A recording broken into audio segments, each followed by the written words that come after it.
एक दुबला पतला खामोश लड़का और उसके सामने एक साम्राज्य जिसने आधी दुनिया को घुटनों पर ला दिया था।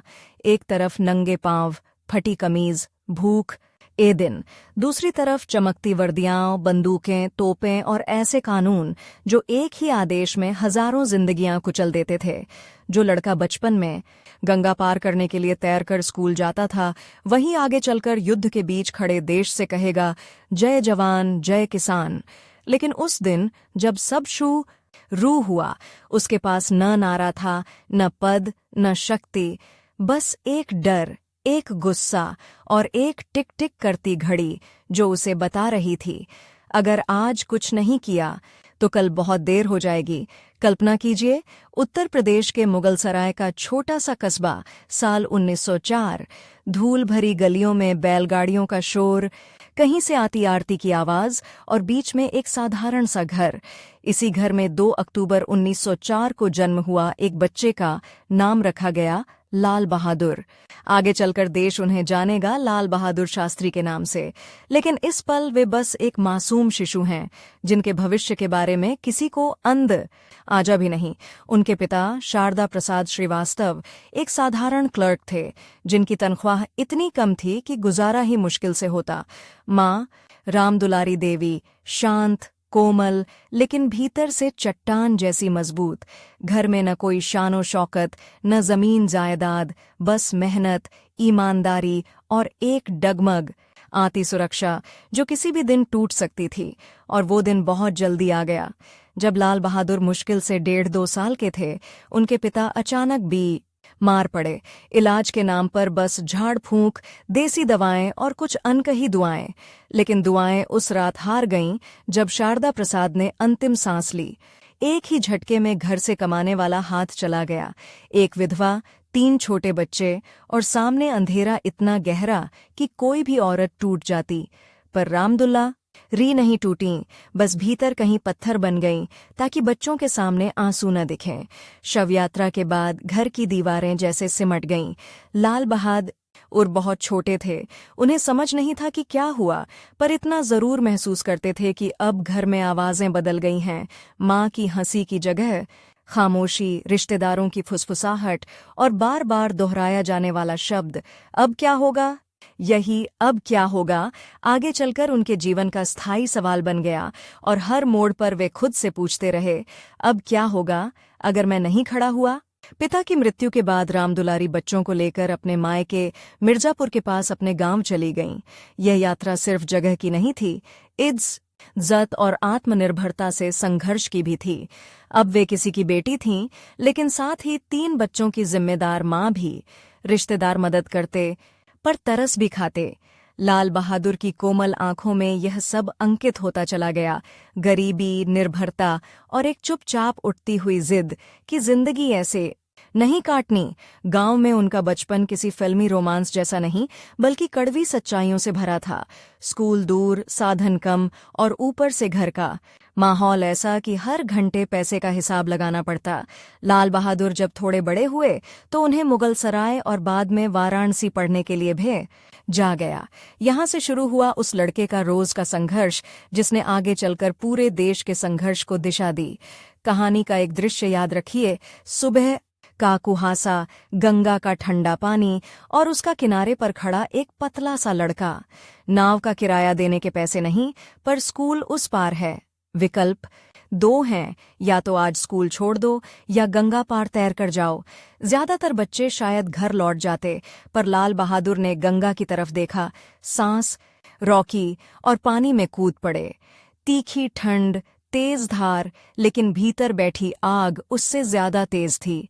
हर रोज गंगा तैर कर पार करना सिर्फ एक रोमांचक किस्सा नहीं था, यह उनके चरित्र की पहली परीक्षा थी। अगर वे डर जाते, अगर वे फलसफा बना लेते कि नसीब नहीं है पढ़ाई में, तो शायद इतिहास उन्हें कभी याद न रखता। लेकिन उन्होंने अपने शरीर की सीमाएं तोड़ते हुए तैरना सीखा और साथ ही सीख लिया, मुश्किलें जितनी भी गहर, ई हों, दूसरी तरफ हमेशा कोई किनारा होता है, बस तैरने की हिम्मत चाहिए। इसी दौर में उनकी जिंदगी में प्रवेश करता है पहला बड़ा प्रतिद्वंद्वी, रघुवीर। उसी स्कूल का छात्र, लंबा, मजबूत, पढ़ाई में तेज, बहस में लफ्फाज और सबसे अहम, अंग्रेजी में धारा प्रवाह। शिक्षक उसे पसंद करते, सहपाठी उसका रौब मानते। जहां लाल बहादुर चुपचाप पीछे की बेंच पर बैठकर सब सुनते, रघुवीर सामने खड़ा होकर बातों से क्लास पर कब्जा कर लेता। ये सिर्फ दो लड़कों की तुलना नहीं थी, ये दो रास्तों का टकराव था। एक तरफ व्यवस्था के साथ चलकर ऊंचाई हासिल करने का रास्ता और दूसरी तरफ चुपचाप अपने भीतर आग पालने का। रघुवीर हमेशा कहता, लाल बहादुर, जिंदगी में आगे बढ़ना है तो अंग्रेजों की तरह बनो। उनके स्कूल, उनकी भाषा, उनकी नौकरी, वही असली ताकत है। तुम जैसे चुप रहने वाले लोग हमेशा पीछे रह जाते हैं। ये वाक्य लाल बहादुर के दिल में तीर की तरह चुभते, पर वे जवाब नहीं देते। वे जान भी नहीं पाए थे कि आने वाले सालों में यही मौन, यही संयम उनकी सबसे बड़ी ताकत बनेगा। और ऐसे तेज तर्रार, आत्मविश्वासी रघुवीर जैसे लोग इतिहास के फुटनोट बन जाएंगे। स्कूल की किताबों के साथ साथ लाल बहादुर के सामने एक और किताब खुलने लगी, देश की हालत।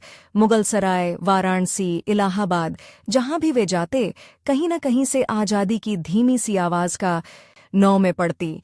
कभी कोई गुप्त पर्चा, कभी किसी बुजुर्ग की बैठकी में स्वराज का नाम, कभी किसी शिक्षक की आंखों में छुपा हुआ डर, जब वह अंग्रेज शासन के बारे में सीधा कुछ कहने से बचता। जो बच्चा कल तक भूख और गरीबी को एकमात्र दुश्मन समझता था, अब उसे समझ आने लगा कि असल ये दुश्मन कहीं बड़ा है। साल 1919, जलियांवाला बाग का नरसंहार, सैकड़ों निर्दोष भारतीयों को गोलियों से भून दिया गया। खबर जब वाराणसी पहुंची तो छात्रावास के कमरे, चाय की दुकानों, गलियों, हर जगह उबलता गुस्सा छाने लगा। लाल बहादुर ने यही खबर पहली बार किसी अखबार में नहीं, बल्कि कांपती हुई आवाज में सुनी। एक शिक्षक बता रहे थे कि कैसे लोगों को बिना रास्ता दिए बंद बाग में गोली मारी गई। उस दिन को टूट गया और कुछ बन गया। रात को छात्रावास के कमरे में लाल बहादुर सो नहीं पाए। उनकी आंखों के सामने बार बार वही दृश्य घूमता। लोग भाग गा रहे हैं, बच्चे रो रहे हैं और ऊपर से बरसती गोलियां। उन्हें लगा, अगर आज वे चुप रहे तो वे भी कहीं उन मूक दर्शकों की भीड़ में शामिल हो जाएंगे जिनकी खामोशी इतिहास की सबसे बड़ी गलती है। उस रात उन्होंने पहली बार खुद से कहा, मैं छोटा हो सकता हूँ, गरीब हो सकता हूँ, पर मैं कम से कम अपनी आवाज तो उठा सकता हूँ। इसी दौर में महात्मा गांधी का नाम उनके जीवन में रोशनी की तरह प्रवेश करता है। गांधी के भाषणों, लेखों और किस्सों ने लाखों युवाओं की तरह लाल बहादुर के भीतर भी तूफान खड़ा कर दिया। असहयोग आंदोलन, विदेशी कपड़ों का बहिष्कार, स्वदेशी, ये शब्द उनके लिए सिर्फ नारे नहीं रहे, बल्कि जीवन के मार्गदर्शक बन गए। वे देखते कि कैसे साधारण लोग, जैसे उनके अपने परिवार वाले, अंग्रेज शासन की मार झेल रहे हैं, और कैसे कुछ बहादुर लोग बिना हथियार उठाए इस सत्ता के सामने खड़े हो रहे हैं। रघुवीर से उनकी बहसें अब राजनीतिक हो चली थीं। रघुवीर कहता, ये गांधी वांधी कुछ नहीं बदलेंगे, बस तुम्हारा करियर बर्बाद कर देंगे। पढ़ाई छोड़ दोगे तो आगे क्या करोगे? अंग्रेजों के खिलाफ लड़ाई वे लोग लड़ें जिनके पास पैसे हैं, रिश्ते हैं। हम जैसे लोग तो सिर्फ नौकरी करके घर चला सकते हैं। लाल बहादुर शांत स्वर में जवाब देते, अगर हम सब यही सोचें तो देश के लिए खड़ा कौन होगा? रोजगार जरूरी है, पर इज्जत उससे भी ज्यादा जरूरी है। फिर आता है वो मोड़ जहां उनकी जिंदगी की घड़ी तेजी से टिक टिक करने लगती है। साल 1921, गांधी ने असहयोग आंदोलन को बुलंदियों पर पहुंचा दिया है और पूरे देश में छात्रों से अपील की जा रही है, सरकारी स्कूलों और कॉलेजों का बहिष्कार करो। वाराणसी में हवा में एक तरह का उन्माद है। हर तरफ मीटिंगें, जुलूस, भाषण। छात्रों के सामने सीधा सवाल, पढ़ाई जारी रखें या सब छोड़कर आंदोलन में कूद पड़ें। छात्रावास के उस कमरे में जहां लाल बहादुर अपने बिस्तर पर बैठे हैं, घड़ी की सुई धीरे धीरे आगे बढ़ रही है। अगले दिन सुबह कांग्रेस के स्थानीय नेताओं ने बड़ा जुलूस निकालने का ऐलान किया है, जिसमें सरकारी स्कूल कॉलेज छोड़ने की शपथ ली जाएगी। उन्हें रात भर यही फैसला करना है, क्या वे अपनी सुरक्षित, सीधी, थोड़ी सी उम्मीदों वाली जिंदगी चुनेंगे या सब दांव पर लगाकर उस रास्ते पर चलेंगे जिसका अंत दिखा ही नहीं देता। रात गहरी होती जा रही है। खिड़की से आती दूर के मंदिर की घंटियों की आवाज, गलियारे में लड़कों की धीमी धीमी बातचीत और उनके भीतर मचा तूफान। अगर मैं गया तो माँ का क्या होगा? अगर मैं नहीं गया तो मेरी आत्मा का क्या होगा? दूसरी तरफ रघुवीर का कमरा रोशनी से भरा है। वह दोस्तों से घिरा बैठा कह रहा है, ये पागल लोग कल गली गली नारे लगाते फिरेंगे और सालों बाद भी कहीं नहीं पहुंचेंगे। असली खिलाड़ी वो होगा जो अंग्रेजों के साथ समझौता करना सीख जाए। वही आगे जाकर अफसर बनेगा, वकील बनेगा, कलेक्टर बनेगा। सुबह का उजाला होते होते लाल बहादुर का फैसला हो चुका था। वह छात्रावास से बाहर निकलते हैं। उनके हाथ में किताबें नहीं, एक छोटा सा कपड़ा है, वह टोपी जो वे सरकारी स्कूल की वर्दी के साथ पहनते थे। वे उसे मजबूती से पकड़ते हैं और जुलूस की दिशा में बढ़ जाते हैं। चौराहे पर कांग्रेस का झंडा लहरा रहा है। लोग इनकलाब जिंदाबाद और महात्मा गांधी की जय के नारे लगा रहे हैं। भीड़ में घुसते ही उन्हें एहसास होता है, यह सिर्फ उनका निजी निर्णय नहीं, यह एक पीढ़ी का सामूहिक विद्रोह है। एक मंच से स्थानीय नेता भाषण दे रहे हैं, पर अचानक किसी की नज़र लाल बहादुर पर पड़ती है। दुबला पतला संकोची लड़का, जिसके चेहरे पर अजीब सा संतुलन है, डर और दृढ़ता का। उस आगे बुलाया जाता है और पूछा जाता है, तुमने क्या तय किया है बेटे? लाल बहादुर के होंठ सूख गए हैं, गला भर आया है, पर भीड़ की नज़रों के सामने वे वही करते हैं जो उनके अंदर का विवेक उनसे कह रहा है। वे अपनी टोपी हवा में उछालते हैं और बोलते हैं, मैं आज से किसी सरकारी स्कूल में नहीं पढ़ूंगा, मैं देश की आज़ादी के लिए काम करूंगा। भीड़ में तालियां गूंज उठती हैं, कोई नारे लगाता है, कोई उनके कंधे पर हाथ रखकर उन्हें शाबाश कहता है। लेकिन भीड़ के उस पार खड़ा उनका जाम प्रतिद्वंद्वी रघुवीर उन्हें घूर रहा है। उसके चेहरे पर हल्की सी मुस्कान है, जिसमें तिरस्कार और चेतावनी दोनों हैं। देखना लाल बहादुर, तुम आज जो कर रहे हो उसका बोझ तुम्हें सालों तक उठाना पड़ेगा, और मैं इस फैसले की कीमत कभी चुकाने वाला नहीं। स्कूल छोड़ देना आसान था या मुश्किल? भावनाओं की लहर में कोई भी नारा लगाकर कागज फाड़ सकता है। असली कीमत तो बाद में पता चलती है। लाल बहादुर के लिए इसका मतलब था अनिश्चित भविष्य, आर्थिक असुरक्षा और अब तक की पढ़ाई पर खिंची एक मोटी रेखा। जब माँ को यह खबर मिली, उनके हाथ कांप गए। तू पागल हो गया है क्या लालू? तेरे पिता की आखिरी इच्छा थी कि तू पढ़ लिख कर बड़ा आदमी बने, तूने सब छोड़ दिया। लाल बहादुर ने सिर झुकाकर कहा, अम्मा, अगर देश गुलाम रहा तो हमारा बड़ा आदमी बनना किस काम आएगा? रामदुलारी के सामने दो रास्ते थे, या तो वे बेटे को रोके, धमकाए, बांध लें, या फिर उसी बेटे पर भरोसा करें जिसने अब तक हर तैरती राह पार करना सीख लिया था। कुछ देर की खामोशी के बाद उन्होंने बस इतना कहा, ठीक है, अगर तूने यह रास्ता चुना है तो पीछे मत मुड़ना, बस याद रखना, सच्चाई से समझौता मत करना। यह माँ का आशीर्वाद भी था और अदृश्य वचन भी। लाल बहादुर की हर लड़ाई में, हर फैसले में यह आवाज कहीं न कहीं गूंजती रहती। सरकारी स्कूल छोड़ने के बाद उन्होंने काशी विद्यापीठ की राह पकड़ी, जहां भारतीय मूल्यों, स्वदेशी शिक्षा और राष्ट्रीय चेतना को साथ लेकर पढ़ाई होती थी। यहाँ उन्हें सिर्फ किताबें नहीं मिलीं, बल्कि एक नई पहचान मिली, एक ऐसे युवा की जो खुद को सिर्फ छात्र नहीं, स्वतंत्रता सेनानी के रूप में देखने लगा। यही काशी विद्यापीठ उन्हें आगे चलकर शास्त्री की उपाधि देगा, लेकिन न उससे पहले उन्हें और कई इम्तिहानों से गुजरना था। काशी विद्यापीठ में दिन भर क्लास, शाम को राजनीतिक मीटिंगें, रात को संगठन की योजनाएं।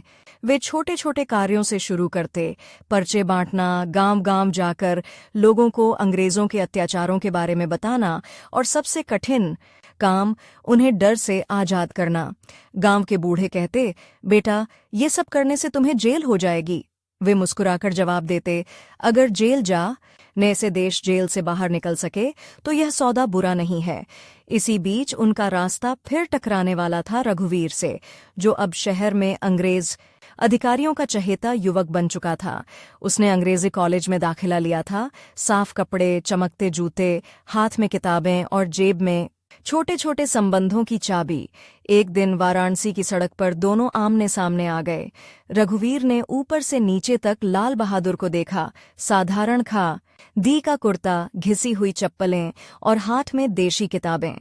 तो लाल बहादुर, रघुवीर ने हल्की मुस्कान के साथ कहा, सुना है अब तुम नेता बन गए हो, अंग्रेजों को भगाओगे? लाल बहादुर ने शांत स्वर में कहा, नेता नहीं, बस एक कार्यकर्ता हूं। रघुवीर हंस पड़ा। देखना, एक दिन जब हम जैसी पढ़े लिखे लोग हुकूमत चलाएंगे तब तुम्हें समझ आएगा कि इस तरह की भावुकता की कोई जगह नहीं होती। यह टकराव सिर्फ दो लड़कों की भिड़ंत नहीं था, बल्कि दो भारत की, एक जो अंग्रेजों के ढांचे को अपनाकर ऊपर चढ़ना चाहता था और दूसरा जो उस ढांचे को ही बदल देना चाहता था।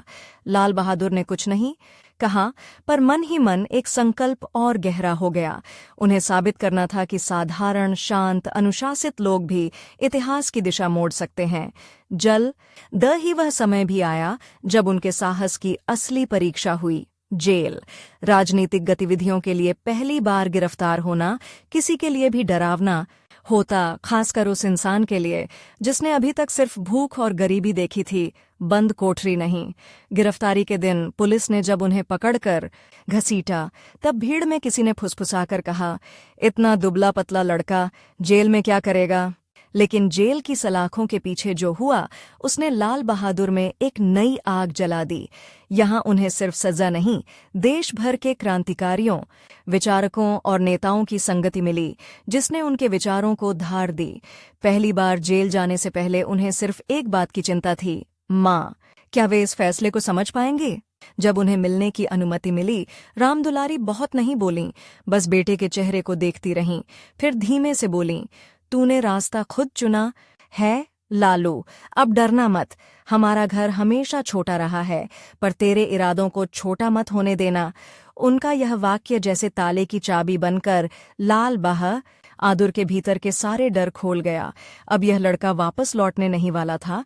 इसी तरह एक एक करके उनका बचपन, किशोरावस्था और युवावस्था का हर अध्याय उन्हें राजनीति के दरवाजे पर लाकर खड़ा कर रहा था। यह राजनीति सत्ता पाने की भूख से नहीं, बल्कि असहाय बचपन, पिता की कमी, माँ की आंखों में छुपी चिंता और गंगा के उस ठंडे पानी की स्मृति से जन्मी थी, जिसमें तैरकर वे हर दिन अपने सपनों तक पहुंचने की कोशिश करते रहे थे।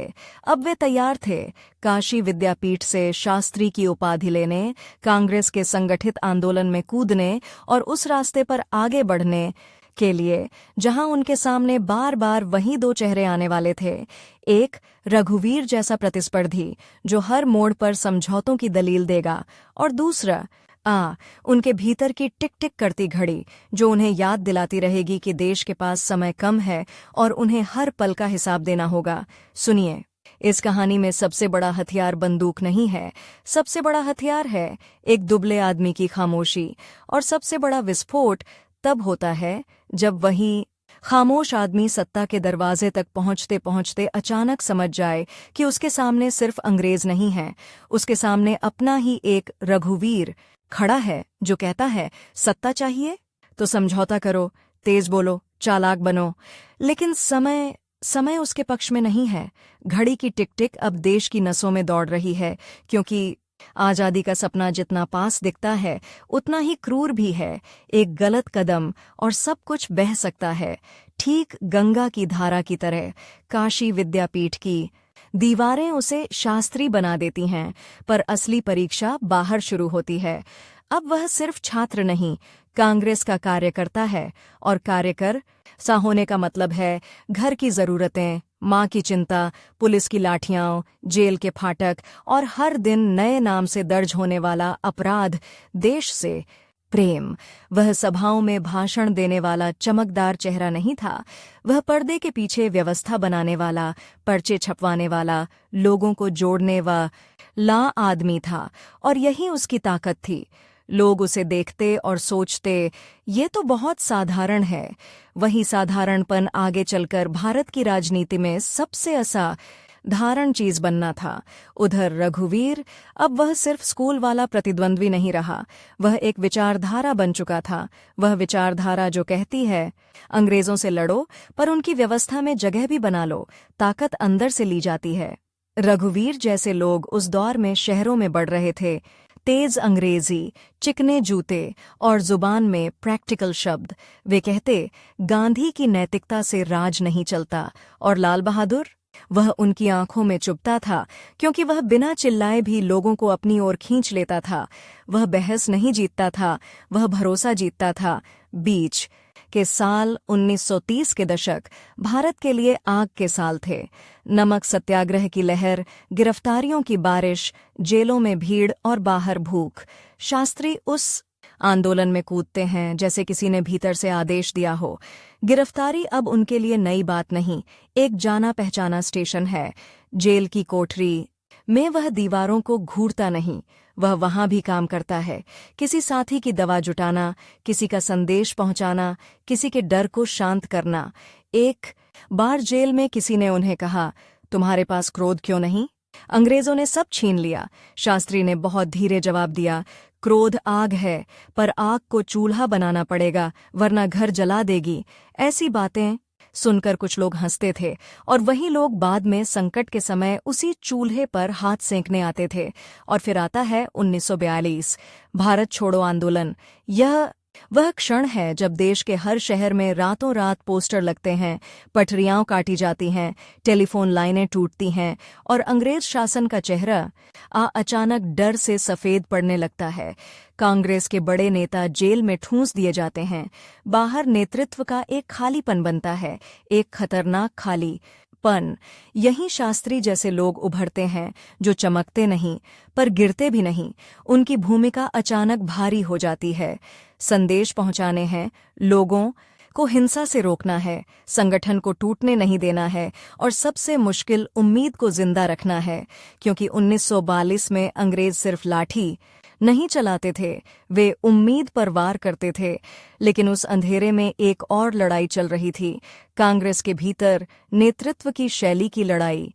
कुछ लोग चाहते थे कि आंदोलन और उग्र हो, तेज हो, टकराव सीधा हो, और कुछ, जिनमें शास्त्री भी थे, यह जानते थे कि उग्रता का नशा जल्दी चढ़ता है और जल्दी ही संगठन को खोखला कर देता है।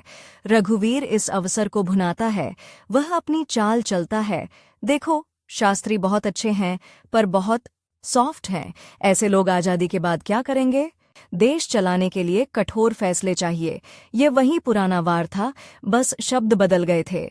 अब निशाना था शास्त्री की खामोशी और सादगी, और समय की टिक टिक अब और तेज थी, क्योंकि युद्ध का दौर चल रहा था, दुनिया जल रही थी और ब्रिटेन की पकड़ ढीली पड़ रही थी।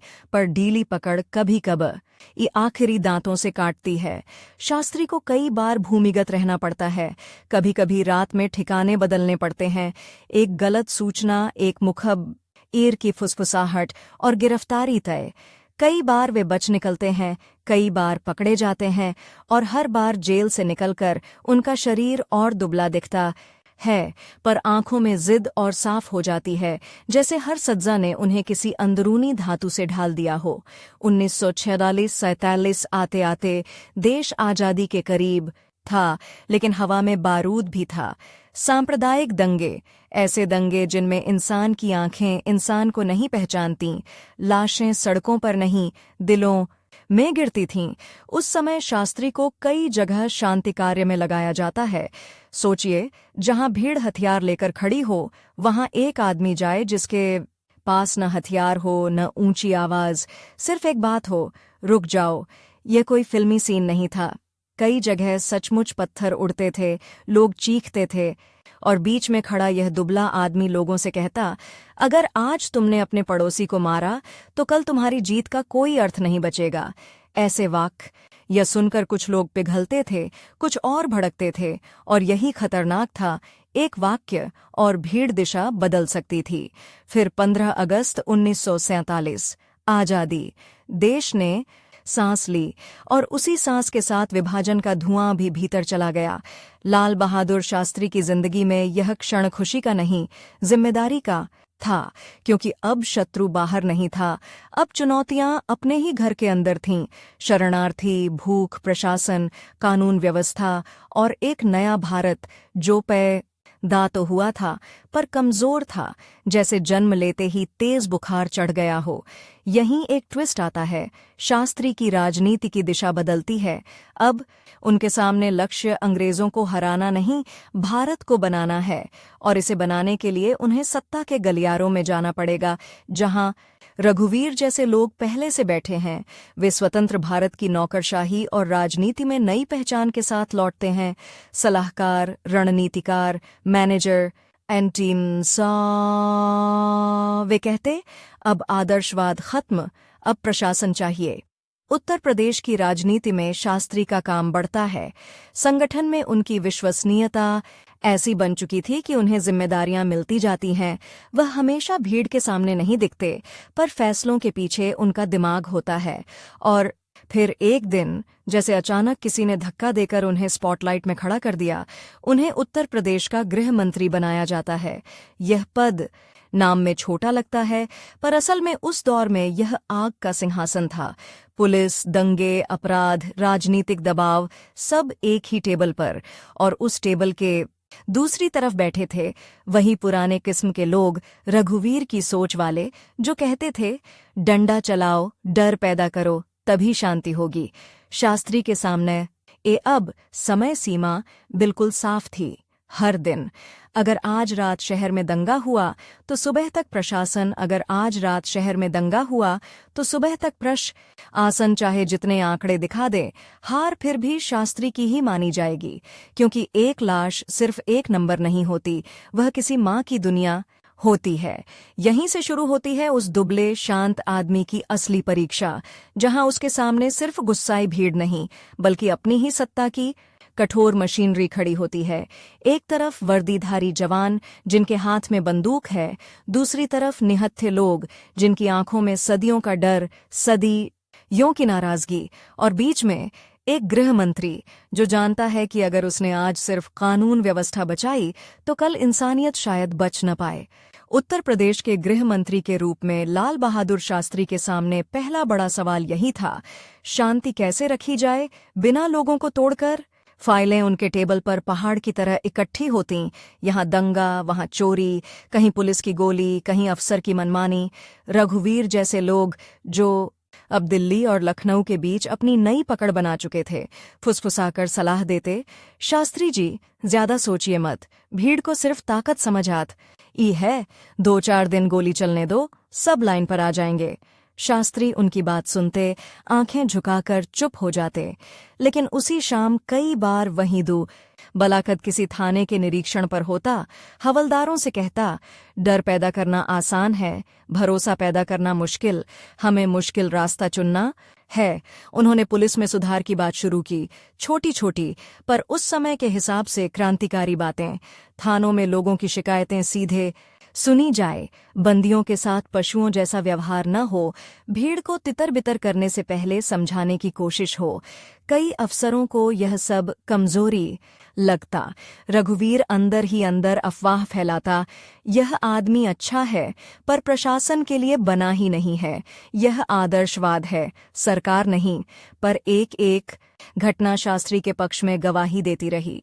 जहां वह खुद पहुंचते वहां अक्सर हालात बेकाबू होकर भी अचानक थम जाते, जैसे किसी ने शहर के दिल पर हाथ रखकर कहा हो, धीरे धड़क। एक रात पूर्वी उत्तर प्रदेश के एक कस्बे में आग लग जाती है। मंदिर और मस्जिद के बीच अफवाह, 2 लाश, फिर तीसरी, फिर गलियां भर में चीखें। जो होम मिनिस्टर कागज पर आदेश भेज सकता था, वह रातों रात ट्रेन से, फिर जीप से और आखिर में पैदल चलकर उस कस्बे में पहुंचता है। लोगों ने देखा, धुएं और पत्थरों के बीच बिना किसी बड़े काफिले के एक दुबला साधारण कपड़े पहने आदम खड़ा है, जो बार बार कह रहा है, आज अगर हमने एक दूसरे के घर जला दिए तो कल किस देश पर गर्व करेंगे। यह आग तुम्हारे हाथों से निकलकर तुम्हारे ही बच्चों को जला देगी। उसने न कोई नारा लगाया, न कोई धमकी दी, और धीरे धीरे, जैसे किसी ने शो के बीच से सांसों को अलग कर दिया हो, लोग पीछे हटने लगे। ये वही समय था जब दिल्ली की नजरें भी उस शांत गृह मंत्री पर टिकने लगीं। काम ग्रेस के भीतर कई लोग समझने लगे कि यह आदमी सामने आए बिना भी नेतृत्व कर सकता है। वह भाषणों से नहीं, फैसलों से राजनीति करता था। नेहरू तक उसकी खबर पहुंच रही थी। उत्तर प्रदेश में एक मंत्री है जो कठोर भी है और दयालु भी, जो आदर्शों की बात करता है और फाइलें भी समय पर निपटाता है। रघुवीर को यह सबसे ज्यादा खलता था, क्योंकि उसकी पूरी राजनीति इस धारणा पर टिकी थी कि आदर्शवादी लोग अच्छे होते हैं पर काम के नहीं, और शास्त्री हर दिन इस धारणा को चुपचाप तोड़ रहा था। धीरे धीरे शास्त्री को दिल्ली बुलाया जाने लगा, कभी बैठक के लिए, कभी चुनाव की रणनीति के लिए। वह किसी बड़े नेता की तरह नहीं, एक विश्वसनीय कर्मी की तरह आते, सुझाव देते और चुपचाप लौट जाते। पर हर बार लौटते उनका नाम थोड़ा और भारी हो जाता। आखिरकार उन्हें अखिल भारतीय स्तर पर पार्टी संगठन की जिम्मेदारी दी गई, कांग्रेस के महासचिव के रूप में। अब उनकी ड्यूटी सिर्फ एक राज्य नहीं, पूरा देश था। कश्मीर से कन्याकुमारी तक, बंगाल से गुजरात तक, हर जगह संगठन को संभालना, जोड़ना, संभालना। ये वे साल थे जब भारत एक नवजात गणतंत्र की तरह लड़खड़ा रहा था। एक ओर लोकतंत्र का वादा, दूसरी ओर गरीबी, अशिक्षा, जातीय और सांप्रदायिक तनाव। दिल्ली की गलियों में अब उनका ठिकाना बदल चुका था। छोटे से कमरे, फाइलों के ढेर, देर रात तक चलने वाली मीटिंगें, यह सब उनकी नई दिनचर्या थी।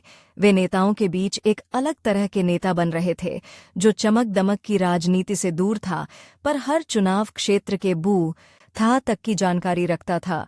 वह टिकट बांटने में योग्यता और त्याग जैसे शब्दों का इस्तेमाल करते, जो रघुवीर जैसे लोगों को बर्दाश्त नहीं था। रघुवीर अब दिल्ली में बैठकर नई चाल चलता। देखिए, संगठन ठीक है, पर देश चलाने के लिए बड़े कद का चेहरा चाहिए। शास्त्री जी जैसे लोग पर्दे के पीछे ही अच्छे लगते हैं, लेकिन इतिहास अक्सर पर्दे के पीछे से ही अपने नायक चुनता है। 1952 के आम चुनाव आते हैं, स्वतंत्र भारत के पहले आम चुनाव।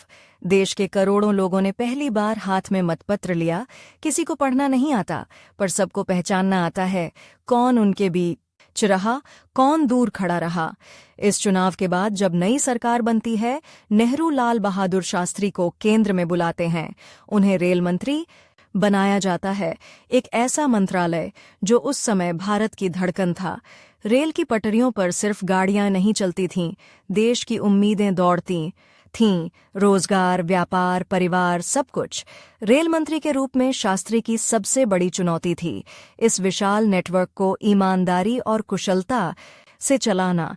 वह अचानक स्टेशन निरीक्षणों पर जाने लगे, कभी आधी रात को, कभी भोर में। वह भीड़ भरी बोगियों में चढ़ जाते, यात्रियों से पूछते, टिकट ठीक से मिल जाते हैं? दलाली तो नहीं होती? पानी मिलता है? और कई अधिकारी चौंकते, मंत्री जी को तो सिर्फ फाइलों से मतलब होना चाहिए, ये प्लेटफॉर्म पर क्यों घूम रहे हैं? शास्त्री मुस्कुराकर कहते, रेल सिर्फ लोहे की पटरी नहीं है, यह लोगों की नसों में दौड़ता खून है। अगर यह सड़ गया तो पूरा देश बीमार हो जाएगा। उनके छोटे छोटे सुधार, टिकट जांच की सख्ती, प्लेटफॉर्म पर सफाई, समय सारिणी में सुधार, धीरे धीरे यात्रियों तक महसूस होने लगे। लेकिन एक सुबह जब देश सोकर उठ रहा था, रेडियो पर एक खबर गिरी जैसे किसी ने आकाश चीर दिया हो। दक्षिण भारत में एक भयानक रेल दुर्घटना, टूटे हुए डिब्बे, पटरी से उतर चुकी गाड़ियां, कीचड़ और खून में लथपथ लाशें। घड़ी की सुइयां वहीं थीं, पर सैकड़ों परिवारों के लिए समय उसी पल रुक गया। रिपोर्टें आने लगीं, इतने लोग मरे, इतने घायल, इतने लापता। विपक्ष ने स्वाभाविक रूप से हमला शुरू किया, पर उससे ज्यादा शास्त्री के अपने भीतर एक तूफान चल पड़ा। रघुवीर जैसे लोग दबी आवाज में कहने लगे, देखो, अब पता चलेगा कि नैतिकता कैसी चीज है। सत्ता में रहकर आदर्श दिखाना आसान नहीं। कुछ ही दिनों में संसद का सत्र बुला। बहस होनी थी, आरोप लगने थे, बचाव होना था। यह सामान्य राजनीतिक प्रक्रिया थी, लेकिन शास्त्री ने एक असामान्य कदम उठाया। उन्होंने शांति से अपना इस्तीफा लिखना शुरू किया, हर अक्षर जैसे अपने ही दिल पर प्रहार हो। किसी ने उनसे पूछा, कानूनी तौर पर आपकी गलती कहाँ है? आप सीधे जिम्मेदार नहीं हैं, दुर्घटना तंत्र की विफलता है। शास्त्री ने बहुत धीरे कहा, जिम्मेदारी सिर्फ वहां नहीं होती जहां दोष साबित हो, जिम्मेदारी वहां भी होती है जहां लोग आप पर भरोसा करके यात्रा करते हैं। उन्होंने अपना इस्तीफा पंडित नेहरू को सौंप दिया, बिना नाटक, बिना भाषण, बिना प्रेस कॉन्फ्रेंस। नेहरू के लिए यह क्षण असहज और भावुक दोनों था। स्वतंत्र भारत में इस स्तर की नैतिक जिम्मेदारी पहली बार किसी मंत्री ने स्वीकार की थी। कई लोग कह रहे थे, इस्तीफा ले मत लीजिए, बस माफी मांग लीजिए, सुधार कर दीजिए। लेकिन शास्त्री अडिग रहे, अगर मैं आज कुर्सी बचाने में लग जाऊं तो कल कौन सिस्टम को बचाने की बात करेगा? आखिरकार नेहरू ने भारी मन से इस्तीफा स्वीकार किया, पर साथ ही यह बात साफ हो गई कि यह आदमी साधारण नहीं है। रघुवीर के लिए यह एक और झटका था। जिस मौके पर वह सोच रहा था कि शास्त्री की साख गिरेगी, वहीं उनकी छवि और ऊंची हो गई। यहाँ कहानी में एक अनोखा ट्विस्ट आता है। जो आदमी सत्ता से दूर हो गया था, वही सत्ता के और करीब खींचने लगता है। इस्तीफे के बाद भी पार्टी संगठन में उनकी भूमिका बनी रही। लोगों के मन में उनके लिए सम्मान बढ़ता गया। जो अपनी गलती पर ही नहीं बल्कि व्यवस्था की गलती पर भी जवाबदेही ले सके, वह आदमी देश के लिए खतरनाक नहीं जरूरी होता है। कुछ सालों बाद उन्हें फिर से मंत्रिमंडल में बुलाया गया, कभी परिवहन और संचार, कभी वाणिज्य और उद्योग, और अंततः गृह मंत्रालय की जिम्मेदारी। अब वह सिर्फ रेलों और सड़कों के नहीं, पूरे देश की सुरक्षा, आंतरिक शांति और प्रशासनिक रीढ़ के संरक्षक थे। वह दिल्ली की उन रातों में जागते जब सीमा पर फायरिंग होती या किसी राज्य में दंगा भड़कने की खबर आती। गृह मंत्री के रूप में भी उनका तरीका वही था, कठोर निर्णय पर मानवीय दृष्टि से। वे भाषणों में कम, काम में ज्यादा दिखते। उनके कमरे में आने वाला कोई भी अफसर नता था कि यहाँ झूठी ताकत की बात नहीं चलेगी, यहाँ तथ्य चाहिए, समाधान चाहिए। वे अक्सर कहते, कानून का डर जरूरी है, पर न्याय की आशा उससे ज्यादा जरूरी है। कई बार उन्होंने राज्यों के मुख्यमंत्रियों को सख्त चिट्ठियां लिखीं, दमन कम करो, संवाद बढ़ाओ, पुलिस को राजनीतिक दल की निजी सेना मत बनाओ। रघुवीर जैसी सोच के लोग भड़क उठते, यह आदमी प्रशासन की भाषा नहीं, आश्रम की भाषा बोलता है। इसी दौरान नेहरू की तबीयत गिरने लगी। वह व्यक्ति जिसने आजाद भारत को दिशा दी थी, अब बीमारी और उम्र से जूझ रहा था। दिल्ली की गलियारों में एक अनकहा सवाल तैरने लगा, नेहरू के बाद कौन? सोर डेट नॉर देन सार डर। कोई जोर से नहीं कहता था, पर हर समूह अपने पसंदीदा नाम फुसफुसाकर बोलता। कोई बड़े कद के नेता का नाम, कोई ताकतवर प्रदेश के नेता का। रघुवीर जैसे लोग अब सीधे खेल में उतर आए। वे अलग अलग खेमों में जाकर सौदेबाजी की बातें करते। उधर शास्त्री, वह नेहरू के कमरे के बाहर बैठकर या कैबिनेट की बैठकों में बस यह सोचते थे कि अभी जो भी समय बचा है उसमें काम कैसे तेज किया जाए। समय यहाँ भी एक निर्दयी घड़ी की तरह चल रहा था। नेहरू के हर धड़कन के साथ देश की चिंताएं बढ़ रही थीं। सीमा पर तनाव, भीतर गरीबों की भूख, योग की चुनौतियां, किसानों की कर्जदारी, हर समस्या जैसे बोल रही हो, हमारे पास इंतजार के लिए ज्यादा समय नहीं है।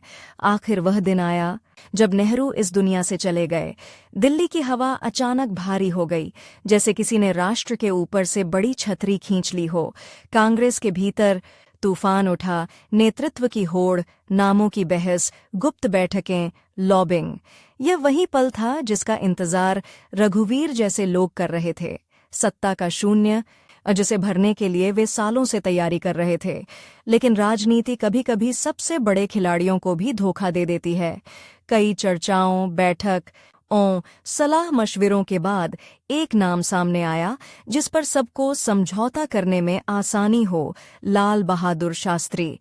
कई लोग बोले, यह शांत है, सबक और साथ लेकर चलेगा, किसी से टकराव नहीं करेगा, यह एक ट्रांजिशन प्रधानमंत्री रहेगा, असली लड़ाई आगे देखेंगे। रघुवीर ने यह सुनकर अपने भीतर की खींच को छिपाते हुए कहा, हाँ हाँ, शास्त्री जी बहुत अच्छे हैं, उन्हें सामने रखो, पीछे से काम हम कर लेंगे।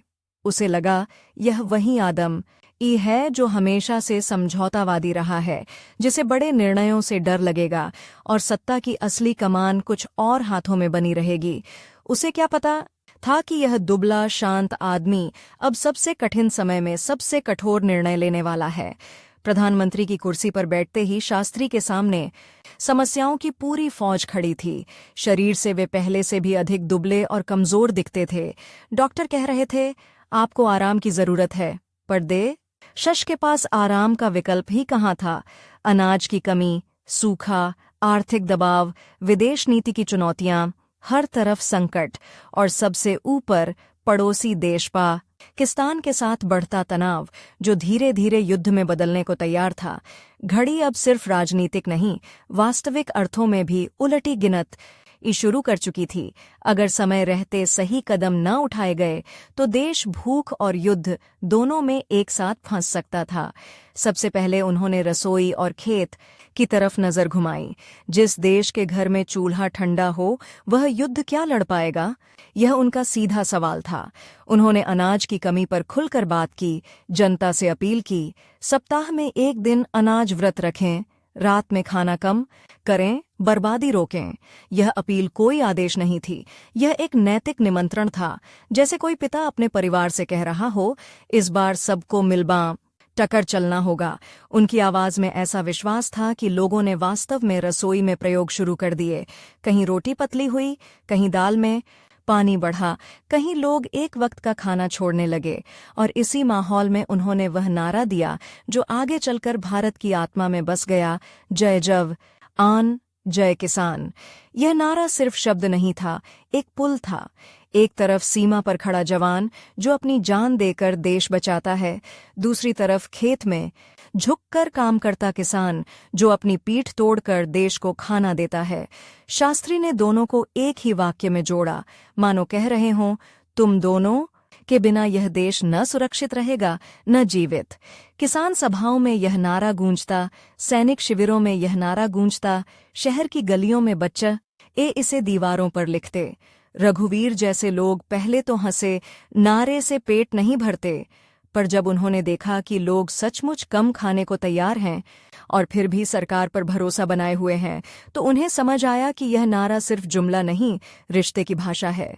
इसी बीच सीमा पर हालात बिगड़ने लगे। छोटे छोटे संघर्ष, घुसपैठ, गोलियां, मुठभेड़, हर दिन कोई न कोई खबर आती। पाकिस्तान की ओर से यह उम्मीद थी कि नई अपेक्षाकृत कमजोर लगने वाली सरकार दबाव में झुक जाएगी। अंतर्राष्ट्रीय मंचों पर भी कई लोग सोच रहे थे, नेहरू के बाद भारत शायद उतना दृढ़ नहीं रहे। रघुवीर की नज़र में भी यह मौका था। अगर शास्त्री डर गए, झुक गए, कमजोर पड़ गए, तो पार्टी के भीतर उनकी साख घटेगी और नई सत्ता व्यवस्था बन आने का रास्ता खुलेगा। पर इतिहास ऐसे मौकों पर ही अपना फैसला सुनाता है। एक रात जब दिल्ली की सड़कों पर सन्नाटा था, युद्ध की पहली बड़ी खबर आई। सीमा पर टैंकों की गड़गड़ाहट, हवाई हमलों की आशंका, तोपों की आवाज। किसी ने दौड़कर प्रधानमंत्री को जगाया। कमजोर दिल वाला यह आदमी बिस्तर से उठा, कपड़े पहने और सीधा युद्ध कक्ष में पहुंचा। मानचित्रों पर झुके हुए सैन्य अधिकारी, चिंतित चेहरे, तेजी से बदलते आंकड़े, कहीं हताहत, कहीं सफलता, कहीं पीछे हटना, कहीं आगे बढ़ना। शास्त्री ने सब सुना, चुप रहे और फिर वही पुराना सरल वाक्य कहा, हम पर हमला हुआ है। अब हमें निर्णय लेना है कि हम केवल रक्षा करेंगे या चरित्र भी दिखाएंगे। उन्होंने सेना को स्पष्ट निर्देश दिया, हम नहीं हटेंगे। हम सिर्फ अपनी सीमा नहीं, अपने आत्मसम्मान की भी रक्षा करेंगे। युद्ध शुरू हो चुका था। रेडियो पर घोषणाएं, कर्फ्यू, शहरों की लाइटें बुझा देना, लोगों का बंकरों में जाना। देश एक अलग ही मोड़ पर पहुंच गया था। प्रधानमंत्री का हर शब्द अब सीधे लोगों के दिल तक पहुंचता। एक संबोधन में उन्होंने कहा, अगर दुश्मन समझता है कि भारत शांत स्वभाव वाला देश है, तो उसे यह भी समझना होगा कि हम अपनी शांति की रक्षा के लिए कोई भी कीमत चुकाने को तैयार है। उनकी आवाज में न तो उग्रता के नारे थे, न बदले की चीख, पर एक अडिग दृढ़ता थी। जो सीमा पर खड़े जवानों के लिए आश्वासन बन गई। कई जगहों पर जब बम गिर रहे थे, लोग रेडियो से चिपककर शास्त्री की आवाज सुनते। उन्हें लगता जैसे कोई अपने घर का बुजुर्ग कह रहा हो, डरो मत, मैं जाग रहा हूं। रघुवीर के लिए यह सब अकल्पनीय था। जिस आदमी को उसने समझौतावादी, नरम, संगठन का शांत चेहरा समझा था, वही अब युद्ध के बीच देश का दृढ़ नेतृत्व कर रहा था। कई विदेशी नेता दबी जबान में कहने लगे, हमने इस आदमी को कम आंका था। उसके छोटे कद के पीछे एक बड़ी रीढ़ छिपी थी और अब वह स्पष्ट दिखने लगी थी। कांग्रेस के भीतर भी माहौल बदल रहा था। अब जो भी शास्त्री की आलोचना करता, उसे जनता की नाराजगी झेलनी पड़ती। पर युद्ध जितना ज्यादा लंबा खिंचता, उतना ही देश की आर्थिक और मानवीय कीमत बढ़ती जाती और समय की वही निर्दयी घड़ी फिर सामने खड़ी हो जाती। शास्त्री जानते थे कि युद्ध हमेशा के लिए नहीं चल सकता। हर दिन गोलियों के साथ जो चीज सबसे ज्यादा घायल होती है, वह है देश की अर्थव्यवस्था, लोगों का धैर्य और सैनिकों के परिवारों की उम्मीद। उन्हें अब एक और कठिन काम करना था, युद्ध के बीच शांति का रास्ता तलाशना बिना झुके। अंतर्राष्ट्रीय मंचों से दबाव बढ़ रहा था, बैठिए, बात कीजिए, समझौता कीजिए। कुछ लोग कहते, जीत को भुनाइए और खड़े शर्तों पर समझौता कीजिए। कुछ कहते, युद्ध रोकिए, चाहे जैसे हो। और इस सबक ए बीच रघुवीर जैसे लोग फिर सक्रिय हो गए। देखिए, अब जो भी समझौता होगा, वही इस युद्ध की कहानी तय करेगा। अगर शास्त्री जरा सा भी पीछे हटे, तो हम कहेंगे, देखा, अंत में तो वही पुरानी नरमी सामने आ गई। इसी मोड़ पर एक नई जगह का नाम चर्चा में आता है, ताशकंद, एक दूर देश का शहर जहां युद्धरत दो देशों के नेता बैठकर शांति की बात करेंगे। शास्त्री के सामने निर्णय था, क्या वह वहां जाकर ऐसा समझौता करेगा से इतिहास कायरता समझे, या ऐसा समझौता करेगा जिसे इतिहास साहस और संतुलन का मिसाल कहे। उनका शरीर पहले से ही थका हुआ था। डॉक्टर बार बार चेतावनी दे रहे थे, यह यात्रा आपके लिए जोखिम भरी है। पर उन्होंने जैसे अपने शरीर से कहा, समय कम है और देश को अभी मेरी जरूरत है, आराम बाद में देखेंगे। जब विमान ताशकंद के लिए उड़ान भरने को तैयार हुआ, उनके मन में यद्य सिर्फ एक ही घड़ी चल रही थी, यह समय भारत के लिए क्या लिखेगा। विमान के दरवाजे पर खड़े होकर उन्होंने पीछे मुड़कर भारत की ओर देखा तो नहीं, पर उनके दिल में यह एहसास जरूर था कि यह यात्रा केवल एक सम्मेलन की यात्रा नहीं है, यह समय के साथ दौड़ है, उनकी अपनी धड़कनों और देश की धड़कनों के बीच एक अदृश्य रेस। रघुवीर जैसे लोग दिल्ली में बैठकर इंतजार कर रहे थे, कुछ सोच रहे थे। शायद वह थककर लौटेंगे, शायद कोई विवाद होगा, शायद उनकी छवि पर पहला बड़ा धब्बा लगेगा। पर कोई नहीं जानता था कि ताशकंद की उस ठंडी हवा में एक गर्म दिल वाला यह आदमी अपनी जिंदगी के सबसे निर्णायक 24 घंटे जीने वाला है। और वहीं से उसकी कहानी का आखिरी, सबसे तीखा, सबसे रहस्यमय अध्याय शुरू होगा। जिस आदमी ने अपने लिए कभी आराम का दिन तय नहीं किया, अब उसके पास पूरे देश का भविष्य तय करने के लिए सिर्फ कुछ दिन, शायद सिर्फ कुछ रातें बची थीं। ताशकंद की बर्फीली हवा में एक छोटे कद का थक हुआ इंसान इतिहास की सबसे भारी फाइल पर अपना आखिरी हस्ताक्षर करने जा रहा था, और समय उसकी धड़कनों को स्टॉप वॉच की तरह गिन रहा था। ताशकंद की सड़कों पर उस दिन बर्फ बिछी थी, पर मीटिंग हॉल के भीतर हवा तपी हुई थी। एक तरफ पाकिस्तान के राष्ट्रपति अय्यूब खान, दूसरी तरफ सोवियत संघ के नेता अलेक्सी कोसिगिन, और बीच में भारत का वह प्रधानमंत्री जिसके शरीर पर मोटा ओवरकोट था, लेकिन कंधों पर पूरा उपमहाद्वीप। टेबल पर जो नक्शे खुले थे, उनमें रेखाएं सिर्फ सीमाएं नहीं थीं, वे जवानों की शहादत के रास्ते थे, किसानों के सपनों का भूगोल था। कोसिगिन नपे तुले शब्दों में कहते, आप दोनों को युद्ध रोकना ही होगा। दुनिया अब और गोलियों की आवाज नहीं, समझदारी की भाषा सुनना चाहती है। अय्यूब खान अपने साथ लाए जनरलों से फुसफुसाकर सलाह लेते, कागज पर कुछ शर्तें लिखते और फिर हल्की मुस्कान के साथ शास्त्री की तरफ देखते, जैसे परख रहे हों कि यह दुबला आदमी कितना दबाव झेल पाएगा। शास्त्री चुपचाप सुनते, कभी सिर झुकाकर नोट्स लेते तो कभी दूर खिड़की से झड़ती बर्फ को देखते जैसे मन ही मन अपने जवानों के चेहरों की लाइनें गिन रहे हों। दिल्ली में इस बीच रघुवीर अपनी ही गणित में लगा था। उसने अपने साथियों से कहा था, ताशकंद हमारी राजनीति का टर्निंग पॉइंट होगा। या तो शास्त्री वहां झुक जाएंगे या समझौता इतना उलझ हुआ होगा कि लौटते ही उन पर सवालों की आंधी उठेगी। दोनों ही सूरत में हमें आगे बढ़ने का मौका मिलेगा। वह रोज रेडियो और टेलीग्राम की खबरें पढ़वाता, हर छोटी सी सूचना पर लंबी मीटिंग करता। किस बात पर वह नरम पड़ सकते हैं, कहाँ से उनकी छवि में दरार निकाली जा सकती है। एंड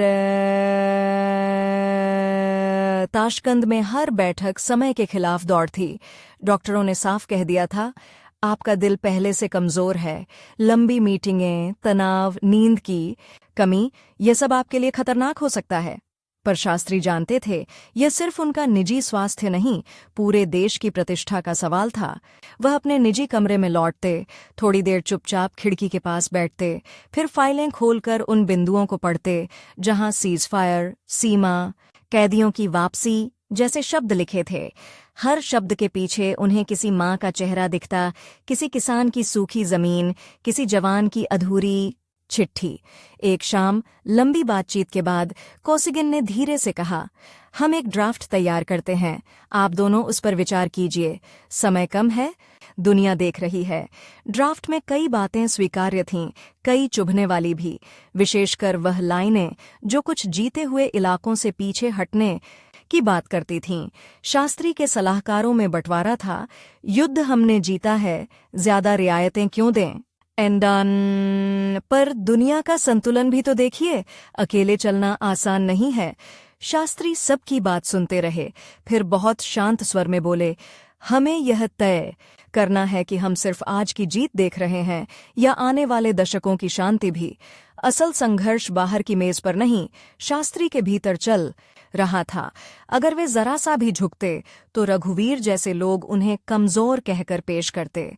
अगर वे एक कदम भी आगे बढ़ने से इनकार करते तो युद्ध ढ की आग फिर भड़क सकती थी, और तब न जवानों की संख्या पर नियंत्रण रहता, न अनाज के गोदामों पर। यह वही क्षण था जहां समय उनके सामने खड़ा होकर कह रहा था, या तो अब निर्णय लो या इतिहास तुम्हारा इंतजार नहीं करेगा। आखिरकार लंबी रातों और भारी बहसों के बाद ताशकंद घोषण का मसौदा तैयार हो गया। कागज पर स्याही से छपी कुछ पंक्तियां, पर उन पंक्तियों में गोलियों के शोर को रोकने की ताकत। घोषणा में युद्धबंदी, जवानों की अदला बदली, सीज फायर लाइन पर वापस लौटने और विवादों को बातचीत से सुलझाने के सिद्धांत दर्ज थे। बहुतों को लगा हमन ए जीती हुई जमीन छोड़ दी, पर शास्त्री के मन में एक दूसरी तस्वीर थी। शहीद जवानों के परिवार जो अब कम से कम यह जान सकेंगे कि उनके बलिदान के बाद देश ने बदले की भूख नहीं, संयम की शक्ति चुनी। हस्ताक्षर वाले दिन सभागार खचाखच भरा था। फ्लैश बल्ब चमक रहे थे, विदेशी पत्रकार नोट्स ले रहे थे, अनुवादक अलग अलग भाषाओं में हर शब्द को बदल रहे थे। शास्त्री ने जब कलम उठाई, उनके हाथों की नसें उभरी हुई दिख रहीं थीं, पर उनमें कोई कांप नहीं था। उन्होंने दस्तावेज पर अपना नाम लिखा, लाल बहादुर शास्त्री। एक ऐसा हस्ताक्षर जिसके नीचे सिर्फ सरक आर की नहीं, पूरे राष्ट्र की प्रतिष्ठा जुड़ी थी। अय्यूब खान ने भी हस्ताक्षर किए। कोसिगिन ने मुस्कान के साथ दोनों से हाथ मिलाया। दुन इया ने राहत की सांस ली, जैसे किसी ने बारूद के गोदाम से चिंगारी को दूर फेंक दिया हो। लेकिन हर समझौते की असली परीक्षा कागज पर नहीं, लोगों के दिलों में होती है। ताशकंद में उसी शाम भारतीय प्रतिनिधिमंडल के बीच भी बहसें शुरू थीं। हमने ज्यादा दे दिया, नहीं, हमने राष्ट्र को लंबा जीवन दे दिया। शास्त्री चुप रहे। उन्होंने एक कमरे में अलग जाकर दिल्ली फोन मिलाने की कोशिश की। लाइन गड़बड़ थी, आवाज टूट रही थी, पर उन्होंने घर पर संदेश भिजवा दिया, कह देना समझौता हो गया है, जवान लौटेंगे, गोलियां रुकेंगी। मैं शायद थोड़ी देर से लौटूंगा, पर लौटूंगा जरूर। इस शायद और जरूर के बीच उनके अपने शरीर ने एक अजीब सी दूरी बना रखी थी। दिन भर की बैठकों के बाद उनके सीने में हल्का सा दर्द उठता। वे उसे चाय की चुस्की से दबा देते। डॉक्टर ने फिर याद दिलाया, आपको आराम करना चाहिए, रात लंबी नींद लीजिए। शास्त्री ने हल्की मुस्कान से कहा। नींद तो इस देश ने भी सालों से पूरी नहीं ली डॉक्टर साहब, थोड़ा और इंतजार कर लेगा। मैं भी कर लूंगा। उसी रात ताशकंद के जिस सरकारी गेस्ट हाउस में वह ठहरे थे, वहीं से कहानी एक अचानक क्रूर मोड़ लेती है। रात काफी हो चुकी थी। कमरे में हल्की पीली रोशनी थी। मेज पर कुछ कागज, किताब, चश्मा और आधा भरा पानी का गिलास। कहा जाता है उन्होंने रात के खाने के बाद हल्की बातचीत की, परिवार की याद की और फिर आराम करने चले गए। किसी को क्या पता था कि यह आराम उनके लिए और पूरे देश के लिए स्थायी आम बन जाएगा। सुबह से थोड़ा पहले कमरे में हलचल मची, शरीर में तेज तकलीफ, सांसों की गति असामान्य, चेहरे पर तनाव की रेखाएं। डॉक्टर बुलाए गए, दवाइयां दी गईं, पर समय जैसे उनसे 2 कदम आगे भाग रहा था। कुछ ही देर में यह सूचना एक ठंडी, कठोर वाक्य में बदल गई। भारत के प्रधानमंत्री लाल बहादुर शास्त्री का ताशकंद में निधन हो गया है। कारण बताया गया, दिल का दौरा। पर सवालों की एक लंबी कतार उसी पल से शुरू हो गई, जो आज तक पूरी तरह खत्म नहीं हुई। क्यों पोस्टमार्टम नहीं हुआ? क्यों शरीर पर कुछ नीले निशानों की बात फुसफुसाहटों में कही गई? क्यों इस अचानक मौत की जांच उस गहराई से नहीं हुई जिसका वह हकदार था? इतिहास ने आधिकारिक रूप से दिल का दौरा लिख दिया, पर लोगों के मन में साजिश, जहर, लापरवाही, कितनी ही परछाइयां तैरती रहीं। सच क्या था? शायद वही जानता था जिसने आखिरी बार उनकी धड़कन महसूस की। पर एक बात साफ थी, जिस आदमी ने जीवन भर दूसरों की जान बचाने के लिए निर्णय ली, उसे अपनी ही जान की हकीकत बताने का पूरा समय नहीं मिला। दिल्ली में उस सुबह रेडियो की खड़खड़ाती आवाज किसी बिजली की तरह गिरी। यह दुखद समाचार सुनाया जाता है और फिर राष्ट्र का नाम, उसका प्रधानमंत्री और मृत्यु का ठंडा बयान। लोगों ने जैसे भरोसा ही नहीं किया। जो आदमी कल तक रेडियो पर युद्ध और शांति की बात कर रहा था, वह इतनी जल्दी कैसे चला जा सकता है? कई घरों में लोग रो उठे जैसे कोई अपना चला गया हो। कुछ देर के लिए सारी राजनीतिक बहसें शोक के सन्नाटे में बदल गईं। रघुवीर के लिए यह चना एक अजीब सा मिश्रण लेकर आई, सत्ता का शून्य और एक ऐसा नैतिक पहाड़ जिससे टकराकर उसकी सारी योजनाएं बार बार टूटने वाली थीं। उसने अपने करीबी साथी से कहा, यह मौत भी इस आदमी के पक्ष में चली गई। अब जो भी सत्ता की बात करेगा, उसे पहले शास्त्री की सादगी और ईमानदारी से अपनी तुलना झेलनी होगी। वह जल्दी जल्दी मीटिंगें बुलाने लगा। कौन अगला नेता हो सकता है, कैसे समूह बनाए जाए, कैसे ताशकंद समझौते के कुछ बिंदुओं पर सवाल उठाकर नई बहस खड़ी की जाए। पर दिल्ली की सड़कों पर उस समय कोई राजनीतिक नारा नहीं गूंज रहा था, सिर्फ एक नाम था, शास्त्री जी। जब उनका पार्थिव शरीर तिरंगे में लिपटा हुआ ताशकंद से दिल्ली पहुंचा, तो मानो पूरा शहर रेलवे लाइन की तरह एक सीधी भावनात्मक पटरी में बदल गया। लाखों लोग सड़कों पर निकल आए। किसी ने जूते पहनने की भी फुर्सत नहीं ली। किसी माँ ने अपने बच्चे को कंधे पर उठाकर कहा, देख बेटा, ऐसे होते हैं नेता। कफ़न के नीचे एक छोटा सा दुबला शरीर, जिसने कभी अपने लिए बड़ा बंगला नहीं मांगा, अब पूरे देश की आंखों में सबसे बड़ा स्थान ले चुका था। अंतिम यात्रा के दौरान लोग सिर्फ रो नहीं रहे थे, वे अपने लिए भी एक आईना देख रहे थे। कोई कहता, जब युद्ध हुआ यह आदमी हमारे साथ खड़ा रहा। कोई कहता, जब अनाज नहीं था तब इसने खुद उपवास रखकर हमसे कम खाने को कहा। किसी किसान ने भीड़ के बीच से आवाज लगाई, जय जवान, और भीड़ ने आंखों में आंसू लिए जवाब दिया, जय किसान। यह नारा अब सिर्फ नीति नहीं, श्रद्धांजलि बन चुका था। उसकी मृत्यु के बाद जब उनकी निजी चीजों की सूची बनी, तो देश एक और बार हतप्रभ रह गया। कपड़ों के कुछ जोड़े, 2-4 पुस्तकें, कुछ पुरस्कार और बैंक में मामूली जमा, यहाँ तक कि कुछ कर्ज भी। ये वही व्यक्ति था जो महीनों तक प्रधानमंत्री रहा, जिसके हस्ताक्षर से बिलियन रुपयों के फैसले होते थे, पर उसकी खुद की जमा पूंजी एक मध्यम वर्गीय सरकारी क्लर्क एचके से ज्यादा नहीं थी। रघुवीर जैसे लोगों के लिए यह सबसे असहज सच्चाई थी, क्योंकि उनकी राजनीति हमेशा इस धारणा पर टिकी थी कि सत्ता मतलब सुविधाएं। कांग्रेस के भीतर अब नया संघर्ष शुरू हुआ, नेतृत्व का, समर्थन का, समीकरणों का। इंदिरा गांधी का नाम उभरा, वरिष्ठ नेताओं का एक समूह जो इतिहास में सिंडिकेट कहलाया, अपनी अपनी गोटी बिठाने लगा। रघुवीर भी इन्हीं गलियारों में घूमता, कभी इस खेमे से कभी उस खे में से मिलता, कभी ताशकंद समझौते की कमजोरियों पर लंबी लंबी चर्चाएं करता। पर जैसे जैसे समय बीतता गया, उसने महसूस किया कि लोग राजनैत एक विश्लेषण से ज्यादा भावनात्मक तुलना कर रहे हैं।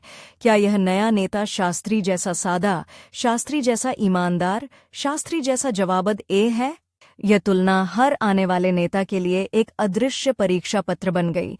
जब भी कोई घोटाले की बात होती, लोग कहते शास्त्री होते तो इस्तीफा दे देते। जब भी कोई नेता भाषणों में बड़ी बड़ी बातें करता, कोई बुजुर्ग धीरे से कह देता, शास्त्री ने ज्यादा बोला नहीं, ज्यादा किया था। रघुवीर की जो राजनीति कौशल, समूह और सौदे की भाषा बोलती थी, वह जनता के इस सरल सवाल से बार बार हारने लगी। दिल से कौन साफ है? शास्त्री की मृत्यु के कुछ ही वर्षों बाद भारत ने हरित क्रांति की राह पकड़ी। दूध उत्पादन में आत्मनिर्भरता की दिशा में सफर तेज हुआ। असहकारी आंदोलन ने आकार लेना शुरू किया। इन सब के बीच उनके छोटे छोटे पर दूरगामी फैसलों में थे किसानों को वैज्ञानिक खेती से जोड़ना, सिंचाई और उर्वरक पर जोर देना, गांवों को राष्ट्रीय विकास के केंद्र में रखना। ऐसा नहीं था कि अकेले उन्होंने सारी क्रांतियां कर दीं, पर उन्होंने दिशा चुनी। इस देश का भविष्य किसान और जवान दोनों के कंधों पर लिखा जाएगा। दशक बीतते गए, नई पीढ़ियां आईं, नई चुनौतियां भी। टेलीविजन ने रंग बदले, शहरों के आसमान में ऊंची इमारतें उग आईं, पर हर कुछ साल बाद जब भी देश किसी नैतिक संकट से गुजरता, एक छोटा सादा सा चेहरा फिर से यादों में उभर आता। स्कूल की किताबों में बच्चे एक पंक्ति पढ़ते, लाल बहादुर शास्त्री भारत के दूसरे प्रधानमंत्री थे, और फिर नीचे उनका नारा लिखा होता, जय जवान जय किसान। कोई बच्चा मास्टर से पूछता, सर, इतने छोटे कद के आदमी का इतना बड़ा नाम क्यों है? और मास्टर मुस्कुराकर कह नहीं पाता कि असली ऊंचाई इंचों में नहीं, इरादों में मापी जाती है। एक बार किसी टीवी बहस में रघुवीर, अब उम्रदर आज हो चुका, किसी युवा पैनलिस्ट से भिड़ रहा था। विषय था, क्या आज के दौर में शास्त्री जैसे नेता संभव हैं? रघुवीर ने तंज किया, अब राजनीति इतनी मासूम नहीं रही, अब आदर्शवाद से काम नहीं चलता। युवा पैनलिस्ट ने धीरे से जवाब दिया, मासूम राजनीति शायद न हो, पर जनता अभी भी यह देखती है कि कौन अपने फायदे के लिए कुर्सी खोजता है और कौन जिम्मेदारी के लिए कुर्सी उठाता है। शास्त्री कुर्सी से बड़े थे, हम में से ज्यादातर कुर्सी से छोटे हैं। स्टूडियो में थोड़ी देर के लिए सन्नाटा छा गया। रघुवीर के चेहरे पर सालों की राजनीति के बावजूद एक क्षण भर को हार की रेखा दिखी। शहरों में जब भी कोई पुल टूटता, कोई दुर्घटना होती, कोई भ्रष्टाचार का मामला सामने आता, अखबारों में लेख लिखे जाते।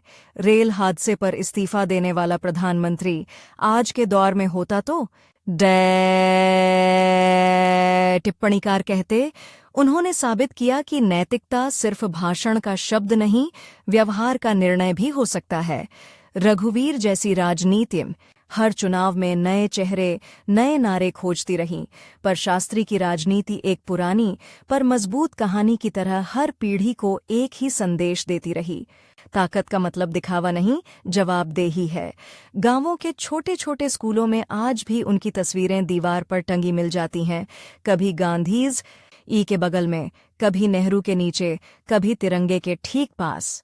कोई शिक्षक बच्चों को बताता है कि यह वही व्यक्ति था जिसने आज़ादी की लड़ाई में जेलें देखीं, सत्ता के शिखर तक पहुंचा, युद्ध के समय भी सादगी नहीं छोड़ी और अपने आखिरी दिन भी देश के नाम पर दूर देश की धरती पर जान दे दी।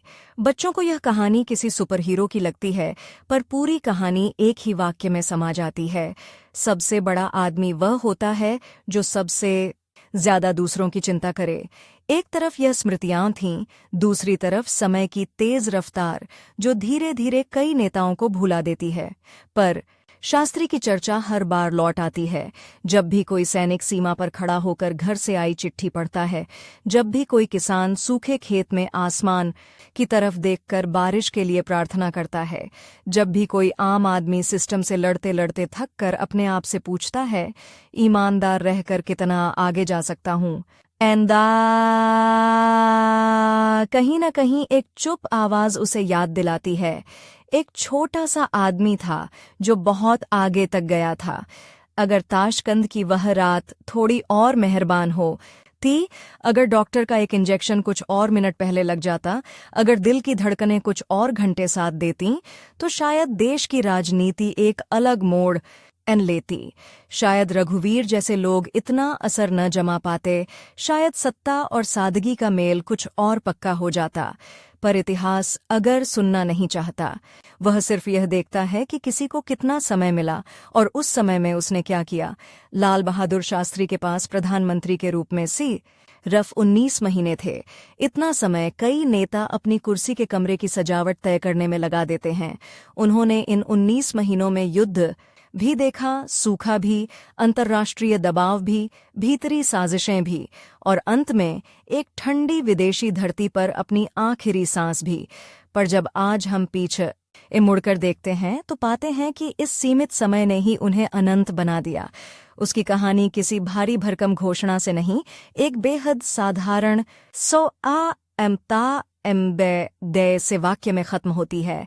जैसे उन्होंने जीवन भर कहा, वैसा ही जिया और वैसा ही जाकर इस दुनिया से विदा हुए। न कोई बड़ा भाषण, न कोई आखिरी नारा, सिर्फ काम की निरंतरता और जिम्मेदारी की शांति। समय की घड़ी जो ताशकंद की उस रात उनकी धड़कनों के साथ साथ चल रही थी, अब बहुत दूर निकल आई है। पर हर बार जब भी यह देश अपने सबसे ईमानदार चेहरों की सूची बनाता है, उसमें एक नाम हमेशा साफ, हमेशा सादा और हमेशा चमकता हुआ रहता है, लाल बहादुर शास्त्री।